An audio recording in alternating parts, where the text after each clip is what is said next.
मैंने तो पहले ही कहा था डर के मारे भाग जाएगी और वो भाग करके। नमस्कार, आदाब, सत श्री अकाल, जय भीम, जोहार। मेरा नाम है नवीन कुमार। यह सोच 75 साल की एक महिला नेता के बारे में भारत के प्रधानमंत्री की सोच है।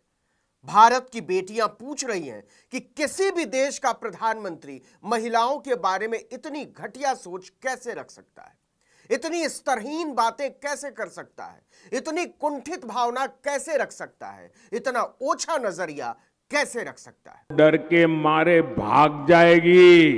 इस बात से भाजपा में भी कौन इनकार करेगा कि सोनिया गांधी भारतीय राजनीति की सबसे बड़ी महिला नेता है इस वक्त। और जब मोदी सबसे बड़ी महिला नेता के बारे में इतनी फूहड़ बातें माइक पर भरी सभा में चीख चीख कर सकते हैं, तो देश की साधारण महिलाओं के बारे में उनके विचार कैसे होंगे। और यहीं से सवाल खड़ा होता है कि भारत के प्रधानमंत्री नरेंद्र मोदी महिलाओं की इज्जत करना कब सीखेंगे। इस सवाल को आप यूं भी रख सकते हैं कि नरेंद्र मोदी महिलाओं को लेकर बदतमीज भाषा से कब बाज आएंगे। वोट पाने के लिए क्या आप महिलाओं को जलील करेंगे मोदी जी? उनके लिए घटियापन पर उतर आएंगे मोदी जी?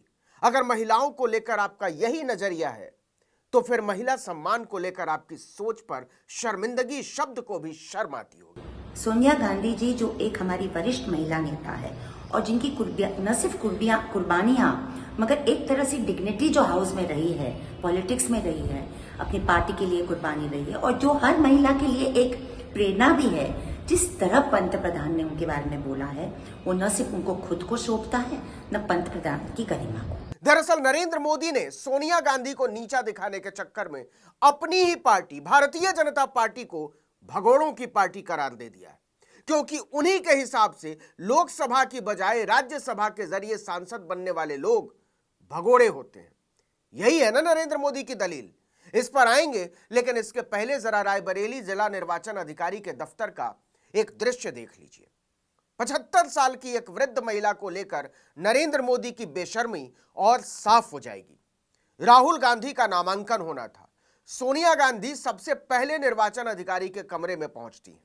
पहुंचने के बाद अपनी से आधी उम्र की अधिकारी को हाथ जोड़कर नमस्कार करती हैं। 2 सेकंड इंतजार करने के बाद पलटकर दरवाजे की तरफ देखती हैं और फिर धीमे कदमों से दरवाजे की तरफ बढ़ती हैं।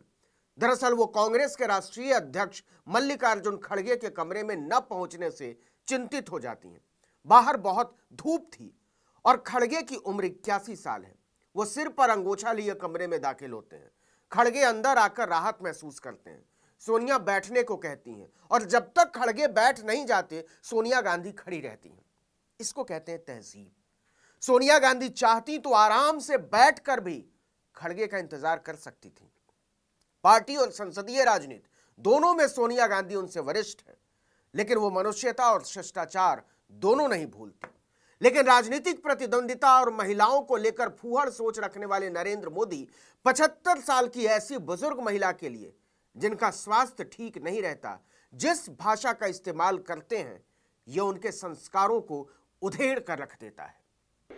मैंने कहा था इनकी सबसे बड़ी नेता चुनाव लड़ने की हिम्मत नहीं करेगी, वो डर के मारे भाग जाएगी।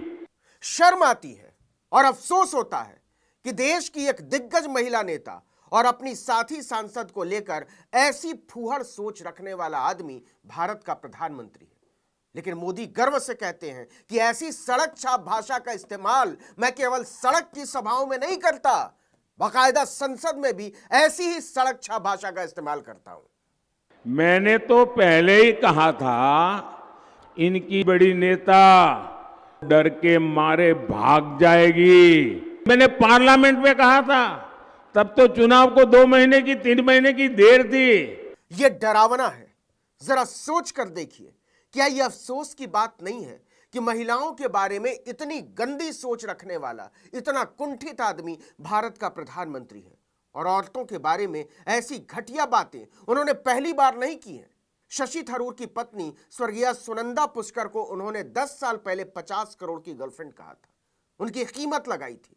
सोनिया गांधी को इससे पहले वो जर्सी गाय बोल चुके हैं, कांग्रेस की विधवा बोल चुके हैं। ये कांग्रेस की कौन सी विधवा थी जिसके खाते में रुपया जाता था।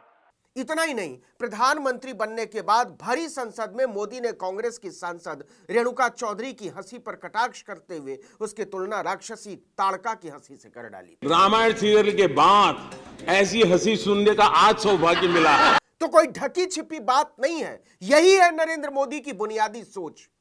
वो जब एक महिला सांसद को जर्सी गाय और कांग्रेस की विधवा कह सकते हैं, केंद्रीय मंत्री की पत्नी की कीमत 50 करोड़ लगा सकते हैं, तो महिला सम्मान को लेकर उनके पाखंड के बारे में कहने सुनने को बचता क्या है।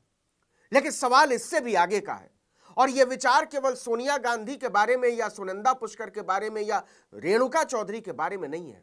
मैंने तो पहले ही कहा था, इनकी सबसे बड़ी नेता चुनाव लड़ने की हिम्मत नहीं करेगी, वो डर के मारे भाग जाएगी। और वो भाग करके राजस्थान गई और राजस्थान से राज्यसभा में आई। 2014 का चुनाव याद कीजिए, स्मृति ईरानी अमेठी से हार गई थी, बावजूद इसके मोदी उन्हें राज्यसभा के रास्ते ले आए और केवल सांसद नहीं बनाया, 12वीं पास नेता को सबसे पढ़े लिखे लोगों का मानव संसाधन विकास मंत्री बना दिया। तो क्या मोदी की नजर में वो भाग कर आई थी? अरुण जेटली चुनाव हार गए थे, वो भी राज्यसभा पहुंचे और मोदी ने वित्त मंत्री बनाया। तो क्या मोदी की नजरों में जेटली भगोड़े थे? ज्योतिरादित्य सिंधिया चुनाव हार गए थे, मोदी राज्यसभा ले आए और मंत्री बनाया। तो क्या मोदी सिंधिया को भी भगोड़ा मानते हैं? निर्मला सीतारमण ने तो जिंदगी में कभी भी जनता का सामना ही नहीं किया, फिर तो मोदी उनको सबसे बड़ा भगोड़ा मानते होंगे। विदेश मंत्री एस जयशंकर, उनके अपने तमिलनाडु के लोग उन्हें पहचानते तक नहीं। चुनाव लड़े अगर स्थानीय निकाय का, यहां तक कि पंचायत का, तो भी जमानत जब्त हो जाएगी, तो मोदी उनको भी भगोड़ा मानते हैं। हरदीप सिंह पुरी जिंदगी भर जनता से भागते रहे और मोदी मंत्री बनाते रहे, क्यों न माना जाए कि मोदी उनको भी भगोड़ा मानते हैं। मैं भी आज उन्हें कहता हूं और बड़े जी भर के कहता हूं, अरे डरो मत, भागो मत। जरा सोचिए, मोदी राज्यसभा जाने वाली अपनी ही पार्टी की महिलाओं को और दूसरे सांसदों के बारे में कैसी सोच रखते हैं, उन्हें भगोड़ा कहते हैं। भारत के इतिहास में पहली बार किसी प्रधानमंत्री ने अपनी पार्टी को भगोड़ों की पार्टी कहा है, और अगर नहीं तो फिर यह सोच सोनिया गांधी के लिए ही रिजर्व क्यों न माना जाए कि ये उनकी एक शक्तिशाली महिला को लेकर कुंठा है। वो भाग करके राजस्थान गई और राजस्थान से राज्यसभा में आई। और मोदी केवल सोनिया गांधी को लेकर फूहड़ सोच नहीं रखते, रेणुका चौधरी के बारे में ही फूहड़ सोच नहीं रखते, पत्रकारों और लोकतंत्र की बुनियादी अवधारणा के बारे में भी उनकी सोच बेहद डरावनी है। अब ना किसी ओपिनियन पोल की जरूरत है, ना किसी एग्जिट पोल की जरूरत है। मैं उन्हें कब से बता रहा हूं, देश बता रहा है कि भाई रिजल्ट क्लियर है। फिर तो चुनाव की कोई जरूरत ही नहीं है, सीधे मोदी को हाथ उठाकर विजेता घोषित कर दिया जाना चाहिए। वैसे भी सूरत से खजुराहो और इंदौर तक उनकी कोशिश तो यही है। मोदी चाहे फिर से प्रधानमंत्री बन जाए और उम्र को मात देकर अगले 100 साल तक प्रधानमंत्री बने रहें, लेकिन क्या इससे महिलाओं को लेकर उनकी फूहड़ सोच सदाचार में बदल जाएगी? सवाल ही नहीं। इतिहास में यही दर्ज होगा कि भारत देश में एक ऐसा प्रधानमंत्री हुआ जो औरतों के बारे में सड़क से लेकर संसद तक निहायत घटिया बातें किया करता था। इस वीडियो में इतना ही। आर्टिकल 19 इंडिया को लाइक, सब्सक्राइब, शेयर कीजिए। नमस्कार।